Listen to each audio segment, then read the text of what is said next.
Bismillahirrahmanirrahim. Assalamualaikum warahmatullahi wabarakatuh. Innal hamdalillah nahmaduhu wa nasta'inuhu wa nastaghfiruh wa na'udzu billahi min shururi anfusina wa min sayyiati a'malina. May yahdihillahu fala mudilla lahu wa may yudlil fala hadiya lahu. Ashhadu an la ilaha illallah wa ashhadu anna Muhammadar Rasulullah. Allahumma shalli wa sallim ala sayyidina Muhammad wa ala ali sayyidina Muhammad. Alhamdulillah, segala puja dan puji syukur kehadirat Allah Subhanahu wa taala yang telah memberikan kita nikmat Islam, nikmat sehat walafiat sehingga kita masih bisa berdiskusi dalam hari ini. Salawat serta salam tak lupa kita aturkan kepada Nabi besar kita Nabi Muhammad sallallahu alaihi wasallam. Semoga dengan salawat ini kita mendapatkan syafaatnya pada yaumil hari kiamat nanti. Amin. Alhamdulillah, sebelum presentasi dimulai, izinkan saya memperkenalkan diri. Saya Muhammad Fadil Al-Hafiz sebagai moderator dari kelompok 7. Dan di sini saya tidak sendiri dan saya ditemani oleh teman-teman hebat saya, yakni ada Fajar Putra Dewanto dan saudari Azkiyah Faja Azizah. Dan insyaallah beliau-beliau tersebut adalah presentator pada materi yang akan dibacakan. Langsung saja panjang kalam dalam pemateri pertama yang akan disampaikan oleh saya sendiri, dan insyaallah pemateri yang kedua yang akan disampaikan oleh Azkia, dan pemateri ketiga insyaallah akan disampaikan oleh Fajar Putra Dewanto. Langsung saja materi pertama, yakni strategi pembelajaran berbasis masalah. Apa sih itu pengertiannya? Yakni model pembelajaran yang menekankan pada penggunaan masalah nyata sebagai konteks untuk meningkatkan keterampilan pemecahan masalah siswa. Jadi di sini dijelaskan tentang penekankan atau penyelesaian masalah pada siswa. Yakni siswa harus berpikir kritis dalam menyelesaikan masalah tersebut. Tak cukup dengan kritis, nah siswa ini juga harus ditekankan untuk berpikir kreatif supaya dia bisa memecahkan atau menyelesaikan masalah-masalah di kehidupan nyata. Selanjutnya, model ini memberikan kesempatan kepada peserta didik untuk bekerja pada lingkungan kolaboratif dan menerapkan keterampilan berpikir kritis dalam konteks dunia nyata. Tadi sudah saya sampaikan, yakni peserta didik ditekankan untuk berpikir kritis dan berpikir kreatif supaya untuk mengembangkan pola pikir serta didik serta pembelajaran agar menjadi lebih baik lagi di dalam kehidupan nyata. Jika dilihat dari aspek psikologi pembelajaran tersebut berdasarkan pada psikologi kognitif yang berangkat dari asumsi bahwa belajar tersebut adalah proses perubahan tingkah laku berkat adanya pengalaman. Lalu belajar ini bukan hanya semena-mena untuk proses menghafal sejumlah fakta, tetapi proses ini hanya sedikit demi sedikit peserta didik akan berkembang secara utuh. Lalu tidak hanya itu, dan pada aspek kognitif ini juga mempunyai aspek lainnya, yakni kayak aspek efektif dan aspek psikomotor melalui penghayatan secara internal akan problem yang dihadapi. Jika dilihat dari aspek tersebut, SPMB merupakan strategi yang memungkinkan dan sangat penting untuk dikembangkan karena setiap manusia tidak bisa lepas dari masalah. Dari mulai masalah yang sederhana sampai pada masalah yang kompleks. Dari mulai masalah yang kecil hingga masalah yang besar. Oleh karena itu, dengan SPMB ini diharapkan setiap peserta didik bisa menyelesaikan masalah dengan baik. Dalam penyelesaian hal masalah tersebut yang selama ini kurang diperhatikan guru, sehingga manakala peserta didik menghadapi masalah, banyak didik yang harus menyelesaikan dengan baik. Jadi permasalahan ini peserta didik akan menyelesaikan masalahnya dengan baik sehingga bisa berkembang pada motorik otaknya atau pada konsep pemikirannya secara kritis atau kreatif dalam memecahkan masalah tersebut.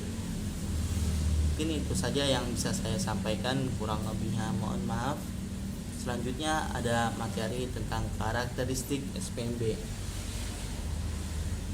yang akan disampaikan oleh saudari Azkia. Kepadanya dipersilakan. Assalamualaikum warahmatullahi wabarakatuh. Izin melanjutkan presentasi selanjutnya.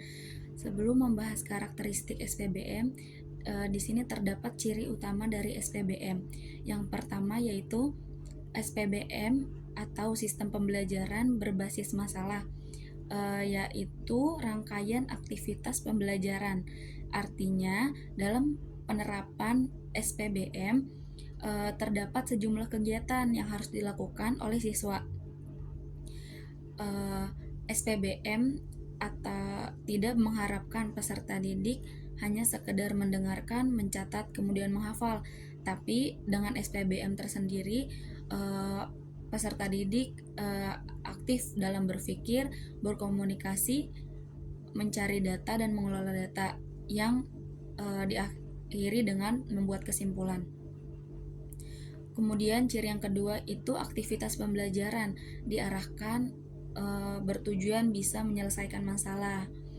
SPBM menempatkan masalah sebagai kunci dari proses pembelajaran yang diartikan tanpa adanya masalah maka tidak mungkin adanya proses pembelajaran. Kemudian ciri yang ketiga yaitu pemecahan masalah yang dilakukan dengan menggunakan pendekatan berpikir secara ilmiah. Baik, selanjutnya karakteristik SPBM yaitu berbasis masalah nyata. Pembelajaran ini dimulai dengan masalah yang bisa ditemui di kehidupan sehari-hari. Jadi, siswa itu belajar dengan menghadapi situasi yang benar-benar terjadi, bukan cuma sekedar teori dari dalam konsep buku. Contohnya, siswa diajak memecahkan masalah seperti bagaimana cara mengurangi sampah plastik contohnya di sekolah. Jadi para siswa akan mencoba mencari solusi yang realistis seperti membuat program daur ulang atau mengurangi penggunaan plastik sekali pakai.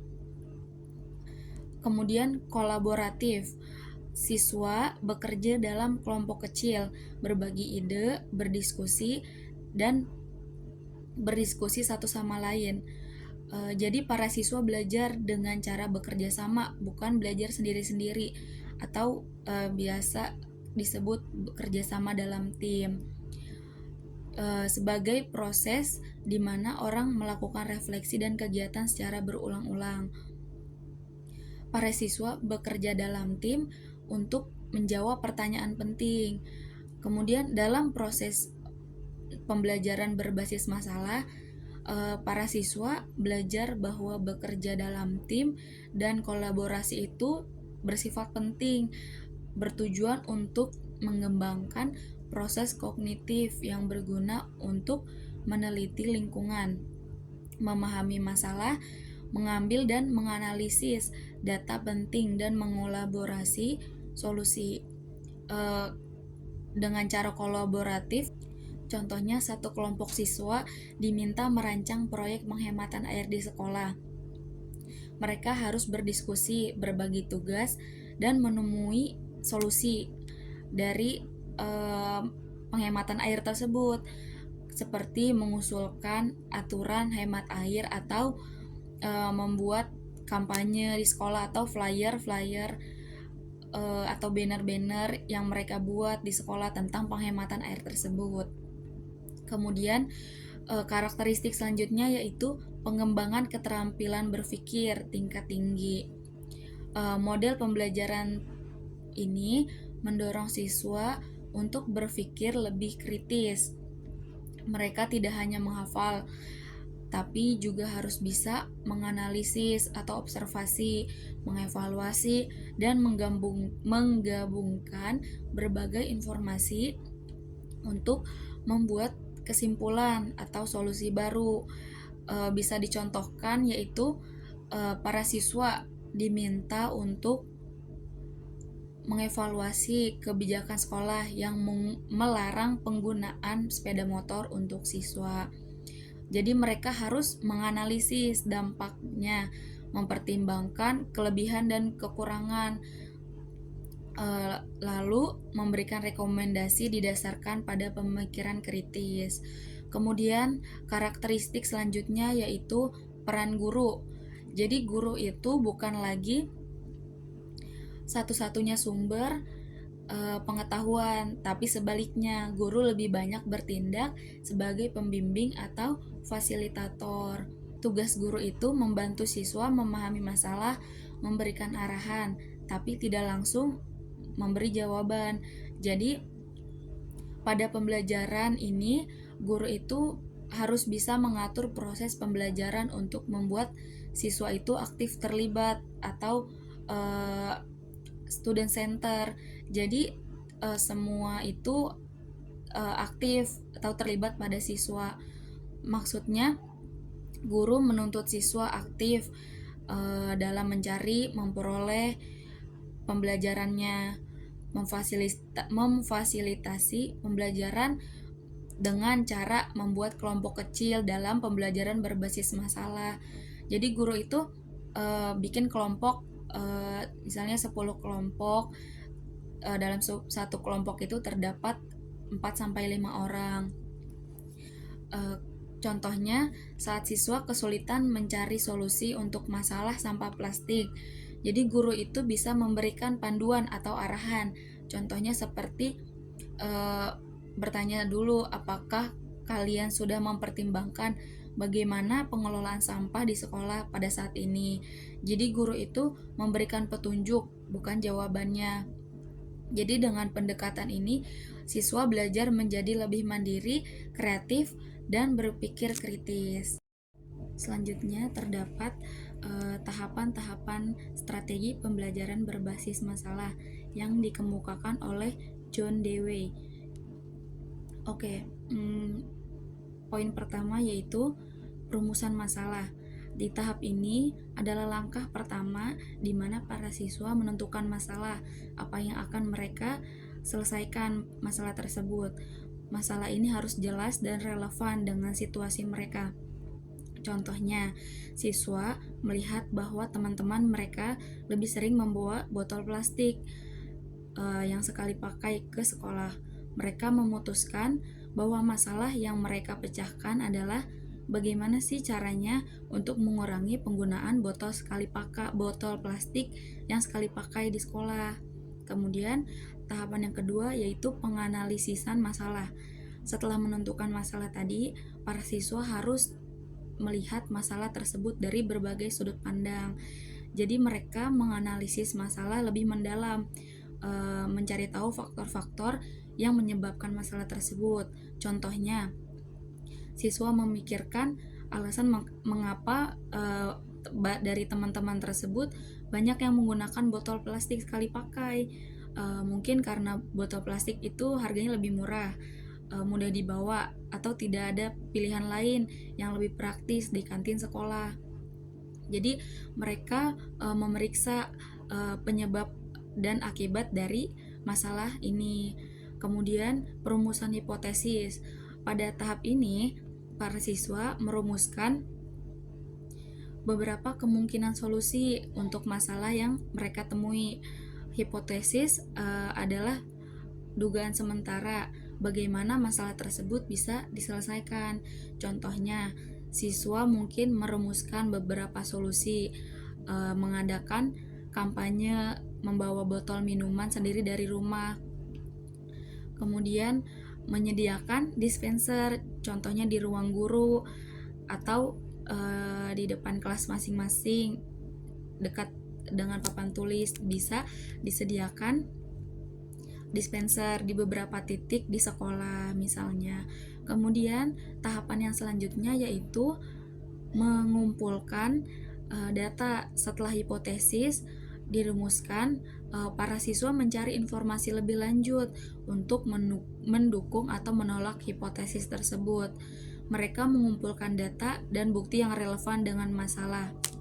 Selanjutnya yaitu contoh daripada pengumpulan data pada perumusan hipotesis. Contohnya yaitu siswa bisa melakukan survei untuk mengetahui berapa banyak siswa yang menggunakan botol plastik sekali pakai, atau berapa banyak air yang dikonsumsi di sekolah setiap harinya. Jadi mereka bisa mencari data dari sekolah lain yang sudah mengatasi masalah ini. Kemudian tahapan yang selanjutnya yaitu pengujian hipotesis. Pada tahap ini para siswa menguji hipotesis yang sudah mereka buat berdasarkan data yang sudah dikumpulkan. Jadi mereka menentukan apakah solusi yang diusulkan itu layak diterapkan atau tidak. Contohnya, setelah melihat hasil survei, para siswa bisa menemukan bahwa kemungkinan sebagian besar dari siswa sebenarnya mau membawa botol minum sendiri jika ada tempat untuk mengisi air minum di sekolah. Jadi siswa tersebut bisa refill atau isi ulang apabila air tersebut habis. Jadi hal ini menunjukkan bahwa tersedianya dispenser air minum itu solusi yang tepat. Kemudian tahapan yang selanjutnya yaitu perumusan rekomendasi pemecahan masalah. Pada tahap terakhir ini membuat rekomendasi atau saran berdasarkan hasil pengujian hipotesis. Jadi para siswa memberikan solusi akhir yang mereka anggap paling efektif untuk memecahkan masalah. Contohnya, para siswa membuat rekomendasi kepada kepala sekolah agar menyediakan dispenser air minum di berbagai area sekolah dan menjalankan program kampanye membawa botol minuman sendiri. Para siswa juga menyarankan untuk membuat aturan yang mendukung pengurangan penggunaan botol plastik yang sekali pakai. Jadi dengan langkah ini para siswa dilatih untuk berpikir kritis, bekerja sistematis, dan menyelesaikan masalah nyata di sekitar lingkungan mereka. Selanjutnya yaitu tahapan SPBM menurut David Johnson dan Johnson. Tahapan yang pertama yaitu pendefinisian masalah, yang dimana merumuskan masalah dari peristiwa tertentu yang mengandung isu konflik sehingga para peserta didik menjadi jelas masalah apa yang akan mereka kaji. Kemudian yang kedua, pendiagnosisan masalah, yaitu menentukan sebab terjadinya masalah serta menganalisis berbagai faktor, baik faktor yang menghambat maupun yang mendukung dalam menyelesaikan masalah. Kemudian tahapan yang selanjutnya yaitu perumusan alternatif strategi, yaitu menguji setiap tindakan yang telah dirumuskan melalui diskusi kelas.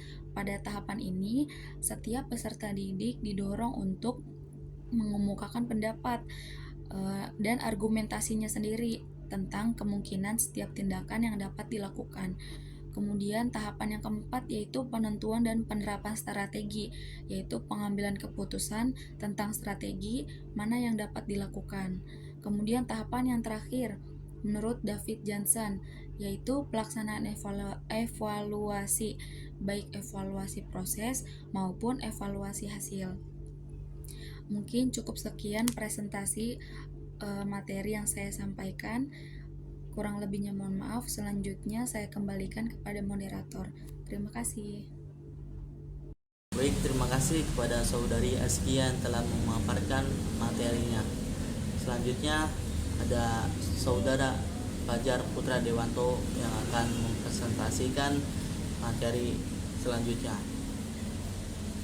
Oleh karena itu, saya persilakan. Baik, bismillahirrahmanirrahim. Berikutnya saya akan melanjutkan pemaparan materi daripada saudari Askia. Berikutnya telah dijelaskan terkait dengan pengertian, karakteristik, serta tahapan-tahapan daripada SPBM. Maka berikutnya saya akan coba menjelaskan keuntungan serta kelemahan daripada SPBM itu sendiri. Kita mulai daripada keuntungan daripada SPBM. Keuntungan daripada SPBM sebagaimana yang tertera di PowerPoint ada 3. Yang pertama adalah peningkatan kemampuan pemecahan masalah bagi para peserta didik. Kemudian yang kedua ada kemandirian serta tanggung jawab. Lalu keuntungan yang terakhir menurut saya adalah peningkatan motivasi belajar. Dimulai daripada peningkatan kemampuan pemecahan masalah. Maksud daripada peningkatan kemampuan pemecahan masalah di sini adalah, jadi dalam konteks pendidikan, salah satu keterampilan utama yang harus dimiliki oleh siswa adalah kemampuan untuk memecahkan masalah. Dengan menghadirkan masalah yang nyata dan relevan dengan kehidupan sehari-hari, siswa mampu lebih mudah melihat hubungan antara teori yang dipelajari di kelas dengan situasi yang mereka hadapi di luar kelas. Ketika siswa dihadapkan pada tantangan-tantangan nyata, mereka dituntut untuk berpikir lebih kritis, serta mereka dituntut untuk mampu menganalisis situasi serta mencari solusi yang tepat.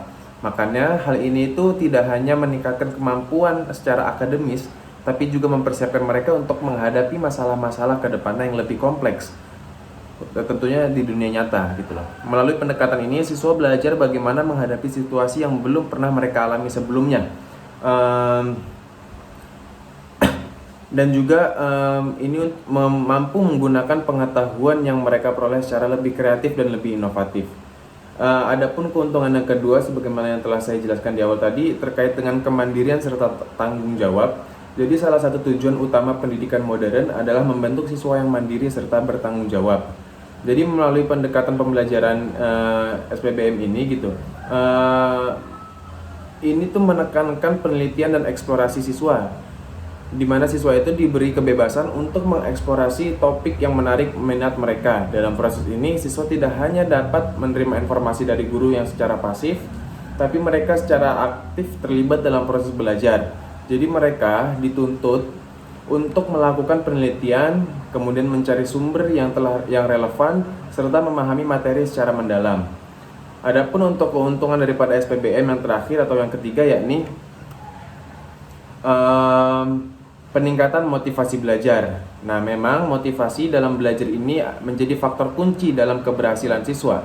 Jadi ketika siswa merasa bahwa apa yang mereka pelajari memiliki relevansi langsung dengan kehidupan mereka, mereka akan lebih termotivasi untuk lebih mempelajarinya. Siswa lebih mudah memahami manfaat praktis daripada ilmu yang mereka pelajari. Jadi mereka tidak lagi melihat pembelajaran sebagai tugas yang membosankan atau abstrak, tetapi mereka menganggap itu sebagai sesuatu yang memiliki dampak langsung terhadap kehidupan mereka sehari-hari. Hal ini mampu mendorong mereka untuk belajar dengan lebih giat dan lebih antusias. Misalnya, ketika mereka mempelajari matematika dalam konteks perhitungan keuangan atau mempelajari sains dalam konteks isu-isu lingkungan, mereka lebih mungkin terlibat dan termotivasi karena merasa ilmu tersebut akan berguna dalam kehidupan nyata mereka. Dengan demikian, pendekatan ini tidak hanya meningkatkan motivasi siswa, tapi juga meningkatkan kualitas pembelajaran secara keseluruhan.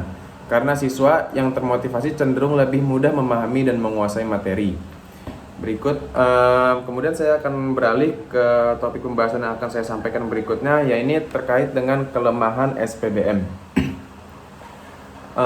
Sama halnya seperti keuntungan SPBM, pada kelemahan pun di sini tercantum ada 3 kelemahan pada SPBM. Yang pertama yaitu ketika peserta didik kehilangan minat atau rasa percaya diri. Kemudian kelemahan yang kedua ini keberhasilan strategi pembelajaran problem solving membutuhkan persiapan yang cukup. Kemudian yang ketiga, tanpa pemahaman mendalam proses pemecahan masalah menjadi tidak efektif. Nah, ini yang ketiga nih. Jadi tanpa pemahaman yang mendalam ini proses pemecahan masalah itu menjadi situasi yang tidak efektif gitu loh.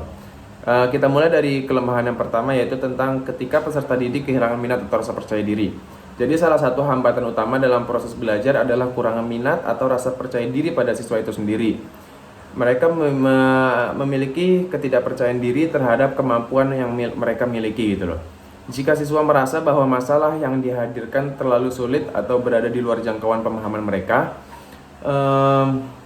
mereka akan kehilangan kepercayaan diri dan merasa tidak mampu untuk menyelesaikan tugas tersebut. maka akibatnya mereka menjadi enggan untuk mencoba, dan juga lebih buruknya adalah mereka menyerah sebelum mereka benar-benar memulai. Maka penting bagi pendidik untuk memulai bahwa tantangan yang diberikan sesuai dengan kemampuan siswa dan memberikan dorongan yang tepat agar siswa mampu percaya bahwa mereka itu mampu menemukan solusi melalui usaha dan ketekunan. Nah, berikutnya terkait dengan kelemahan SPBM, yang kedua ini adalah keberhasilan strategi pembelajaran berbasis problem solving ini membutuhkan persiapan yang cukup. Jadi pembelajaran berbasis pemecahan masalah atau problem solving adalah pendekatan yang sangat efektif. Namun keberhasilannya itu sangat bergantung pada persiapan yang matang. Guru dan siswa perlu merancang strategi yang jelas sebelum menghadapi masalah yang rumit.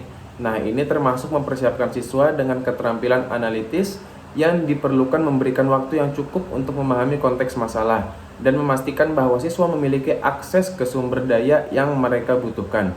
Proses ini tidak bisa dilakukan secara terburu-buru karena pemecahan masalah yang baik memerlukan waktu untuk memproses informasi dan menghasilkan solusi yang efektif. Tanpa persiapan yang cukup, proses pembelajaran ini bahkan bisa menjadi tidak efektif dan siswa mungkin merasa kewalahan dengan kompleksitas masalah yang dihadapi. Lalu berikutnya, kelemahan yang terakhir yakni tanpa pemahaman mendalam, proses pemecahan masalah menjadi tidak efektif. Dalam pembelajaran, pemahaman terhadap konsep dasar yang sedang dipelajari adalah kunci untuk keberhasilan. Tanpa pemahaman yang jelas mengenai materi yang menjadi dasar pemecahan masalah, siswa tidak akan mampu menerapkan pengetahuan mereka dengan benar. Mereka mungkin dapat menyelesaikan tugas dengan bantuan, tapi mereka tidak benar-benar belajar atau memahami apa yang mereka lakukan. Hasilnya, pembelajaran menjadi dangkal dan tidak berkelanjutan. Oleh karena itu, sangat penting bagi guru untuk memastikan bahwa siswa benar-benar memahami konsep dasar sebelum mereka dihadapkan pada masalah yang lebih kompleks. Proses pembelajaran harus difokuskan pada pengembangan pemahaman yang mendalam agar siswa dapat memecahkan masalah dengan cara yang bermakna dan dapat menerapkan pengetahuan mereka dalam situasi lain di luar kelas. Mungkin cukup pemaparan materi dari saya seputar keuntungan serta kelemahan daripada SPBM. Terima kasih. Berikutnya akan saya kembalikan kepada moderator, kepada saudara Fatah. Saya persilakan. Terima kasih kepada Fajar Putra Dewanto yang telah memaparkan presentasinya dengan baik. Sebelum saya tutup, saya berterima kasih juga kepada para seluruh anggota kelompok 7 yang telah menyiapkan materinya dan berdiskusi dengan baik pada hari ini. Itu saja pemaparan materi dari kelompok 7. Kurang lebihnya mohon maaf. Saya sebagai moderator menutup presentasi ini dengan membaca Alhamdulillah. Wabillahi taufiq wal hidayah. Wassalamualaikum warahmatullahi wabarakatuh.